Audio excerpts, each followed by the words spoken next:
كنا نمشي من ميدان التحرير على القصر العيني ومنه على المنيرة والمبتديان، فتلاقي نفسك في السيدة تاني. تكمل تلاقي نفسك في باب الخل. شوية وتلاقي نفسك في الحسين اللي بينه وبين العتبة يا دوب شارع صغير، لو مشيته يرجعك على عتبة تاني. تعدي من جنب تمثال إبراهيم باشا تلاقي نفسك رجعت وسط البلد تاني. كان عالم كبير في كل حاجة. يمكن الزحمة زادت شوية، لكن الشوارع دي ما تغيرش فيها حاجات كتير، تقريباً لسه زي ما هي. بس الغريب إن مع مرور الزمن ريحة الشوارع وإحساسنا بيها بيتغير.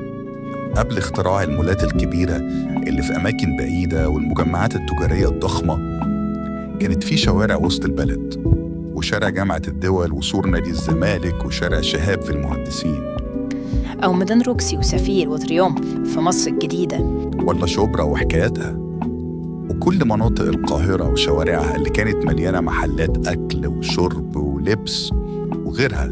وكل محل هتلاقي له عندك ذكرى وحكاية.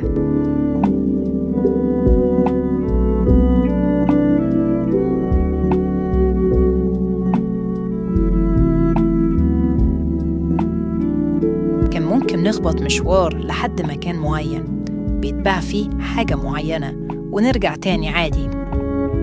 كنا ننزل نشتري الحاجات وناكل ونشرب ونقعد ونقف ونمشي في شوارع كتير مفتوحة فيها ناس وحياة ودنيا بكل تفاصيلها.